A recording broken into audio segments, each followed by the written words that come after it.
Media మిత్రులందరికీ నమస్కారం. నా పేరు దండ వినోద్. తెలంగాణ రాజ్యాధికార పార్టీ రాజన్న సిరిసిల్ల జిల్లా అధ్యక్షునిగా పనిచేస్తున్న ఇప్పుడు నేను నిన్న ఏదైతే నా నా నా విషయంలో నాకు సంబంధించి ఒక ప్రెస్ నోట్ రిలీజ్ అయ్యి ఆ ప్రెస్లో నాకు సంబంధించి నేను ఎవరినో డబ్బులు అడిగినట్టు ఏదైతే మొత్తం క్రియేట్ చేసి ప్రెస్ నోట్ రిలీజ్ చేయబడిందో దానికి సంబంధించి తెలంగాణ రాజన్న సిరిసిల్ల జిల్లా ప్రజానికానికి మరీ ముఖ్యంగా రైతాంగానికి బాధ్యతాయుతంగా వారికి నా యొక్క వివరణ ఇవ్వాలన్న ఒక ఉద్దేశం కొద్దీ ఈరోజు ప్రెస్ ముందుకు రావడం జరిగింది. నేను గత కొన్ని రోజులుగా రాజన్న సిరిసిల్ల జిల్లాలో రైస్ మిల్లర్లు అంటే రైతులు తమ చెమటను రక్తంగా మార్చి వడ్లను తీసుకొని వచ్చి విక్రయించే క్రమంలో రైస్ మిల్లర్లు అందరూ కలిసి వాళ్ళకు రకరకాల పేర్లతోని దోపిడీ చేస్తున్నారని చెప్పి వాళ్ళు 2024-25 వానాకాలం పంటకు సంబంధించి సిఎంఆర్ బియ్యాన్ని ప్రభుత్వానికి కొన్ని కోట్లలో చెల్లించాల్సి ఉందని చెప్పి దానిలో ఒక rice mill VRR rice mill అని ఏదైతే ఉందో బీజేపీ జిల్లా ఉపాధ్యక్షులు బండ మల్లేశం గారి కుటుంబానికి సంబంధించిందని చెప్పి వారు 4 కోట్ల వరకు పెండింగ్ ఉన్నారని చెప్పి గత కొన్ని రోజులుగా సిరీస్ ఆఫ్ ఈవెంట్స్ కింద ఒక 2-3 సార్లు ఒకసారి ప్రెస్ నోట్ రిలీజ్ చేయడం జరిగింది. ఒకరోజు మీడియా ముందుకు వచ్చి మాట్లాడడం జరిగింది. ఇట్లా అన్ని చేసుకుంటూ రావడం జరిగింది. రీసెంట్ గా ఒక 4-5 రోజుల క్రితం ఏమైందనంటే దానికి సంబంధించి మీడియా ముందుకు తీసుకొచ్చి మీడియా ముందుకు రిలీజ్ చేసిన ఏమని అనంటే ఒకవేళ రైతుల పక్షాన మేము తెలంగాణ రాజ్యాధికార పార్టీ పోరాటం చేస్తుంది కాబట్టి మీరు ఒకవేళ రైతుల పైన ప్రేమనే ఉంటే ప్రభుత్వానికి ఒకవేళ చిత్తశుద్ధి ఉంటే ప్రభుత్వం వాళ్ళు దోసుకున్నటువంటి డబ్బులు అంటే సిఎంఆర్ బియ్యాన్ని బియ్యం రూపంలో కానీ చెల్లించాలి, లేదు అంటే వాళ్ళ ఆస్తులను జప్తు చేసి వాళ్ళపైన కేసులు చేయాలని చెప్పి ప్రభుత్వాన్ని డిమాండ్ చేసి వెములవాడలో ఉన్నటువంటి నా యొక్క పార్టీ ఆఫీసులో నేను ఒక మీడియా సమావేశం ఏర్పాటు చేయడం జరిగింది. దానిలో ఇంకొక విషయం ఏం మెన్షన్ చేసినానంటే ఒకవేళ మీరు ఎట్లాంటి చర్యలు తీసుకోకపోతే తొందరలోనే నిరాహార దీక్ష చేస్తా అని చెప్పి మెన్షన్ చేసిన దాన్ని ఆ నిరాహార దీక్ష అనేది మెన్షన్ చేయంగానే విఆర్ఆర్ రైస్ మిల్లు మీదకి నిరాహార దీక్ష చేసిన తర్వాత నా రైస్ మిల్లు మీదకి ఎక్కడైతే అధికారులు వచ్చి నన్ను సీజ్ చేసి నా భార్య పేరు మీద యజమానురాలుగా ఉన్నటువంటి రైస్ మిల్లు సీజ్ చేశారు కావచ్చు, నా భార్య జైలు కోతది కావచ్చు, నా పైన పీడీ యాక్ట్ పడుతుంది అన్న ఒక భయంతో బండ మల్లేశం గారు ఏం చేశారంటే ఒక కుట్ర పన్నారు. ఆ కుట్రలో భాగంగానే నీలం గురువయ్య అనే ఒక వ్యక్తిని ముందుకు తీసుకొచ్చి నాకు ఒక ఆమెతో నాకు ఎఫ్ఐఆర్ ఉన్నది, నాకు రకరకాల ఇబ్బందులు ఉన్నాయి, ఆ ఇబ్బందుల నుంచి బయటపడేయాలంటే మీ అన్న వాళ్ళ దగ్గరికి నన్ను తీసుకుపోవాలి అది అని అన్నాడు. అన్నాక నేను వాళ్ళతో ఎట్లాంటి చర్చలు జరగలేదు. ఆయనతో మాట్లాడుతున్న క్రమంలో నన్ను ఒక వెహికల్ కూడా నన్ను వెంబడించింది.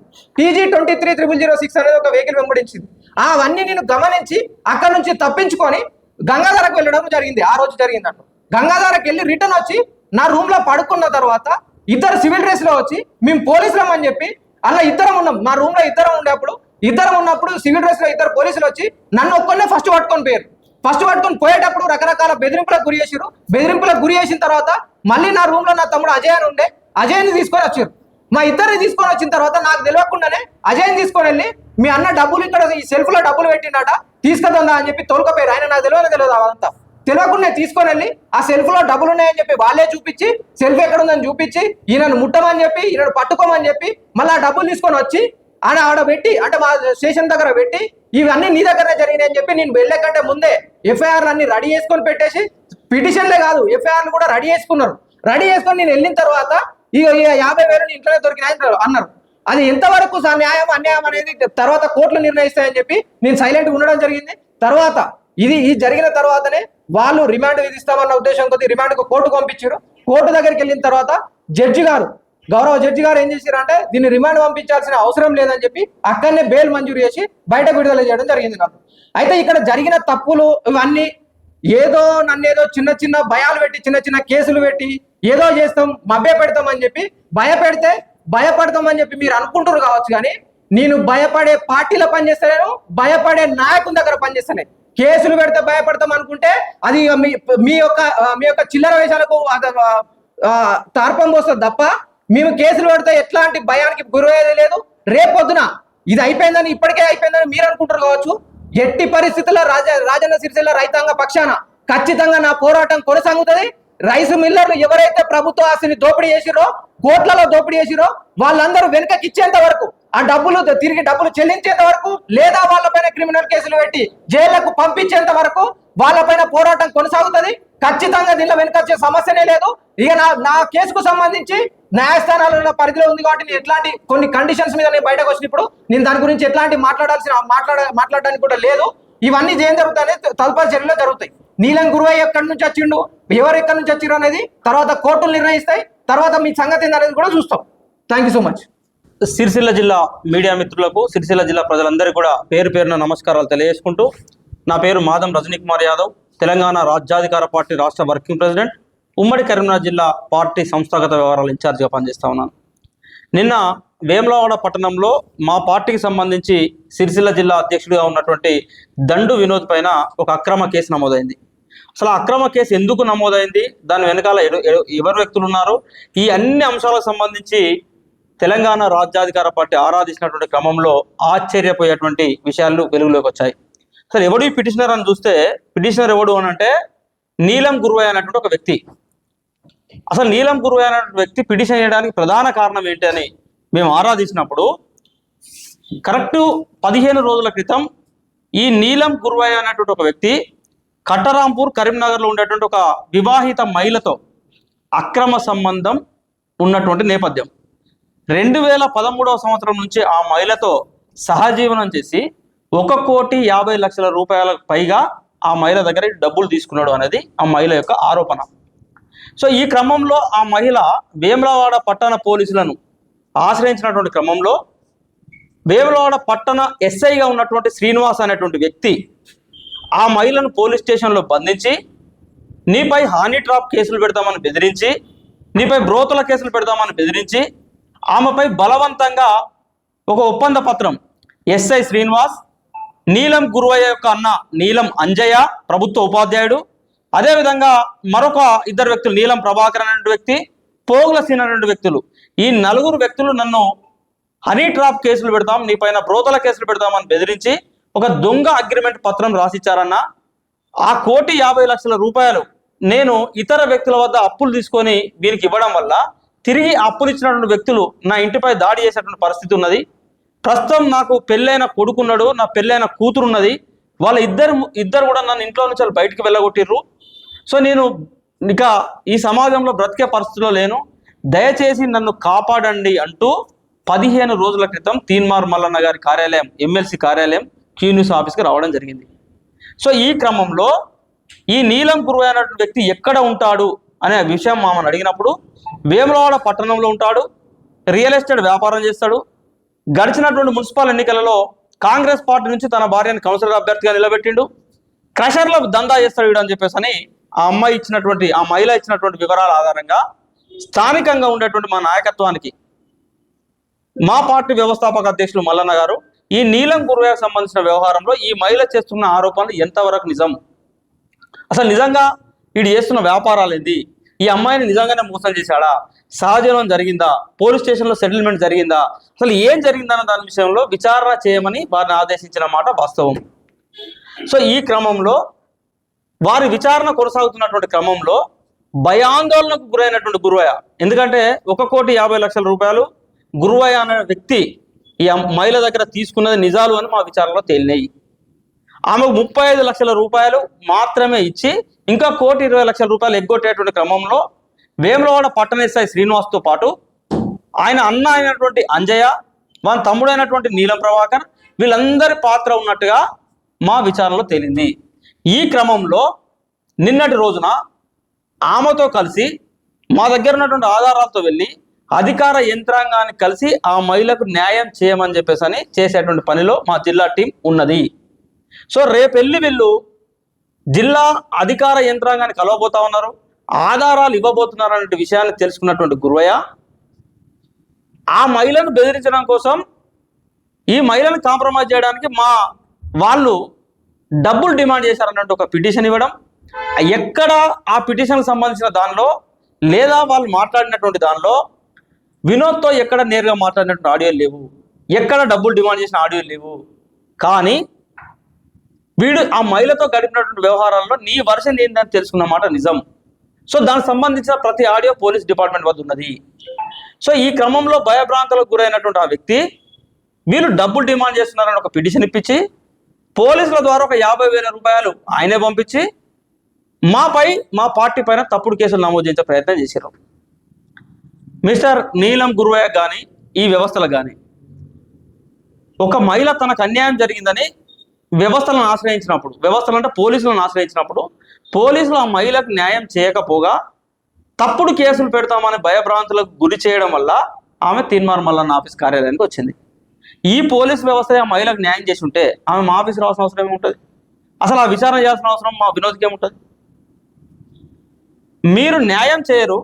ఒకవేళ ఆ అమ్మాయికి అన్యాయం జరిగింది, ఆమె పక్షాన్ని నిలబడాలని ప్రయత్నం చేసిన వాళ్ళపైన తప్పుడు కేసులు పెడతాం అని కనుక మీరు అనుకుంటే ఈ తప్పుడు కేసులకు తెలంగాణ రాజ్యాధికార పార్టీ భయపడదు. బాధిత మహిళ పక్షాన ఇంకా రెట్టించిన ఉత్సాహంతో కొట్లాడతాం. ఆ అమ్మాయికి న్యాయం చేసేంత వరకు, ఆ మహిళకు న్యాయం చేసేంత వరకు, తప్పు చేసినటువంటి నిందితులకు శిక్షలు పడేంత వరకు కూడా వినోద్ నేతృత్వంలో ఉన్నటువంటి మా టీం ఖచ్చితంగా ఫైట్ చేస్తుంది. సో మిస్టర్ నీలం కురువయ్య, ఇప్పుడు నీతో ఆట స్టార్ట్ అయింది. నిన్ను బరాబర్ నీకు సంబంధించినటువంటి ఎపిసోడ్లు అన్నీ కూడా ధారావాహికగా రేపు సీరియల్గా రాబోతా ఉన్నాయి. నీ అరాచకాలు, నీకు ఎంతమంది మహిళలతో అక్రమ సంబంధాలు ఉన్నాయి, ఏ మహిళతో ఏ లాడ్జిలో దొరికినావు, ఈ మహిళతో ఎక్కడికెక్కడికి తీసుకెళ్ళినావు, ఇన్క్లూడింగ్ ప్రతి ఒక్క ఆధారం మా దగ్గర ఉన్నది. రేపటి నుంచి నువ్వు దానికి రెడీగా ఉండు. ఇది ఒకటి. రెండవది, ఈ జిల్లాలో ఉన్నటువంటి రైస్ మిల్లర్లు. సో ఈ సందర్భంగా సిరిసిల్ల ప్రజల తరఫున జిల్లాలో ఉన్నటువంటి రైస్ మిల్లర్లకు ఒక సవాల్ చేస్తూ ఉన్నా. నిన్న మీరు వెళ్ళి ఎస్పీ గారిని కలిసి కొంతమంది వ్యక్తులు మమ్మల్ని డబ్బులు డిమాండ్ చేస్తూ ఉన్నారు, మమ్మల్ని బెదిరింపులకు గురి చేస్తూ ఉన్నారని ఒక రిప్రజెంటేషన్ ఇచ్చారు. ఐఎమ్ వెరీ హ్యాపీ, చాలా సంతోషం. సో రైస్ మిల్లర్ల యొక్క రిప్రజెంటేషన్ మేము స్వాగతిస్తూ ఉన్నాం. ఈ సిరిసిల్ల ప్రెస్ క్లబ్ నుండి ఈ జిల్లాలో ఉన్నటువంటి రైస్ మిల్లర్లందరికీ కూడా సవాల్ చేస్తూ ఉన్నాం. మీ రిప్రజెంటేషన్ మీద విచారణ జరగాలి. రైస్ మిల్లర్లను డబ్బులు డిమాండ్ చేసినటువంటి వ్యక్తులపైన చట్టపరమైన కఠిన చర్యలు తీసుకోవాలి. మీరు ఎవరెవరికి ఎంతెంత మామూలు ఏ నెలలో పంపించారో లెక్కలన్నీ బయటికి రావాలి. ఖచ్చితంగా రైస్ మిల్లర్లను బెదిరింపులకు గురి చేసినటువంటి వ్యక్తులపైన కఠినమైన చర్యలు తీసుకోవాలని ఈ జిల్లా పోలీస్ యంత్రాంగాన్ని కోరుతా ఉన్నా. ఇక అదే సందర్భంలో మా పార్టీ అధ్యక్షుడు దండు వినోద్ గారు ఈ జిల్లాలో ఉన్నటువంటి రైస్ మిల్లర్లు, ఎస్పెషల్లీ విఆర్ఆర్ రైస్ మిల్లుతో పాటు మిగిలిన రైస్ మిల్లర్లందరికీ సవాల్ చేస్తూ ఉన్నాం. మీ రైస్ మిల్లర్ల పైన చట్టబద్ధమైనటువంటి ఏజెన్సీలతో విచారణకు మీరు సిద్ధమా? మీరు ఎటువంటి తప్పులు చేయలేదు, సిఎంఆర్ మిల్లింగ్లలో ఎలాంటి అవకతవకలు జరగలేదు, మీరంతా కూడా నీతిగా నిజాయితీగానే వ్యాపారం చేసిర్రు, ప్రభుత్వ నిబంధనలు లోబడే వ్యాపారం చేసిరని కనుక ఆ విచారణలో తేలితే తెలంగాణ రాజ్యాధికార పార్టీ మీకు బహిరంగంగా క్షమాపణ చెప్తుంది. ఒకవేళ మీరు తప్పులు చేసిరన్న విషయం విచారణలో తేలితే ఫస్ట్ మీరు విచారణకు ఒప్పుకోవాలి. తప్పులు చేసిరని మీరు విచారణలో తేలితే మీరు ఏ శిక్షలకు సిద్ధంగా ఉన్నారో చెప్పండి. అంటే ఈ జిల్లాలో ఉన్నటువంటి రైతాంగాన్ని, సామాన్య ప్రజలను, ప్రభుత్వ సొమ్మును, తద్వారా ప్రజల సొమ్మును, కోట్లాది రూపాయల సొమ్ములను అవినీతి చేస్తాం. ఆ బియ్యాన్ని పందిపోకులేక మేము వేస్తాం. కానీ మీరు ఎవడన్నా ప్రశ్నిస్తే మేము కంప్లైంట్లు చేస్తాం. ఇదా మీరు చెప్పదలుచుకున్నది? బరాబర్ చెప్తున్నాం. ఆ కంప్లైంట్లకు మేము భయపడేది లేదు. మేము విచారణకు సిద్ధంగా ఉన్నాం. మీరు కూడా విచారణకు సిద్ధంగా ఉండండి. సో రైస్ మిల్లర్ల పైన, జిల్లాలో ఉన్నటువంటి అన్ని రైస్ మిల్లర్ల పైన విజిలెన్స్ అండ్ ప్రభుత్వ సంస్థలన్నీ కూడా విచారణ చేపట్టాలి. ఒకవేళ తప్పులు చేసినటువంటి సంస్థలన్నిటిపైన, రైస్ మిల్లు అన్నిటిపైన వారి ఆస్తులు సీజులు చేయాలా, వారిపైన క్రిమినల్ కేసులు నమోదు చేయాలని డిమాండ్ చేస్తూ ఉన్నాం. ఒకవేళ ఎవరన్నా వ్యక్తుల మిల్లర్ల వద్ద కనుక డబ్బులు డిమాండ్ చేసినట్టయితే ఆ వ్యక్తులపైన కూడా మీరు క్రిమినల్ కేసులు నమోదు చేయండి, ఆధారాలు బయట పెట్టండి. ఇది మిల్లర్లకు చెప్పదలసిన విషయం. ఇకపోతే ఈ జిల్లాలో గతంలో బీఆర్ఎస్ టీఆర్ఎస్ పరిపాలనలోనే ప్రజల యొక్క గొంతులు లేదా ప్రజా సంఘాల యొక్క గొంతులు మూగబడతాయి అన్నటువంటి ఒక భయానక వాతావరణం ఉన్నది అనుకున్నాం. కానీ సిరిసిల్ల జిల్లాలో ఆ బీఆర్ఎస్ యొక్క వాసనను కాంగ్రెస్ ప్రభుత్వం అధికారంలోకి వచ్చిన తర్వాత కూడా ఆ అధికార యంత్రాంగం కొనసాగిస్తున్నట్టుగా మాకు అర్థమవుతా ఉన్నది. అవినీతి పరులు లేదా అక్రమార్కులకు వ్యతిరేకంగా ఎవ్వరు మాట్లాడినా వారి గొంతులు నొక్కుతాం, వారిపైన అక్రమ కేసులు పెడతాం, వారిని జైళ్లలోకి పంపిస్తాం, వారిని భౌతికంగా ఖతం చేస్తాం అనేటువంటి హెచ్చరికలు మీరు చేయదలుచుకుంటే తెలంగాణ రాజ్యాధికార పార్టీ అందుకు సిద్ధంగా ఉన్నది. అక్రమార్కులను వదిలిపెట్టే సమస్య లేదు. అవినీతి పరుల యొక్క భాగవతాన్ని ఎండగడతాం, ఇంకా రెట్టించిన ఉత్సాహంతో పనిచేస్తాం. మీరు భౌతికంగా ఖతం చేసినా కూడా మేము భయపడం. ఏం 1000 ఏళ్ళు బతకనీకి వచ్చినామనే మేమేమన్నా భూమి మీదకి? ఎవడు బతికినా గదే 60 ఏళ్ళు 70 ఏళ్ళు. సో ప్రజల కోసం, సిరిసిల్ల జిల్లా ప్రజానీకం కోసం, సిరిసిల్ల జిల్లా రైతాంగం కోసం, లేదా తెలంగాణ ప్రజల యొక్క సొమ్మును దిగమింగేటువంటి వ్యక్తుల కోసం మేము పనిచేయం. ఈ వ్యవస్థలన్నీ కూడా అక్రమార్కుల కోసం పనిచేయొద్దని విజ్ఞప్తి చేస్తా ఉన్నా.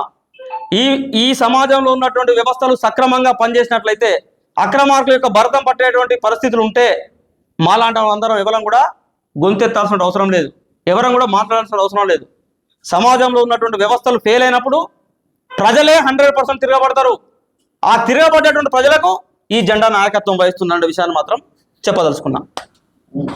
సో కాబట్టి సిరిసిల్ల ప్రజలారా, తెలంగాణ రాజ్యాధికార పార్టీ ఈ అవినీతి పరుల పైన అవినీతికి వ్యతిరేకంగా పోరాటం చేస్తుంది. సో వాళ్ళందరూ భర్తం పడుతుంది. దయచేసి ఈ జిల్లా ప్రజలందరూ కూడా వాస్తవాలు తెలుసుకోవాలని, సో ఈ ప్రెస్ మీట్ ద్వారా ఈ ప్రజానీకానికి వాస్తవాలు చెప్పాల్సిన బాధ్యత మా పైన ఉన్నదని ఈ మీడియా సమావేశాన్ని ఏర్పాటు చేశాం. ఈ మీడియా సమావేశానికి హాజరైనటువంటి జిల్లా మీడియా మిత్రులకు, అదేవిధంగా ఇతర మిత్రులందరూ కూడా పేరు పేరున నమస్కారాలు, కృతజ్ఞతలు తెలియజేసుకుంటూ ఈ వార్తను ఈ జిల్లా ప్రజలందరికీ చేరవేయాల్సిందిగా విజ్ఞప్తి చేస్తా ఉన్నాను. Thank you everyone.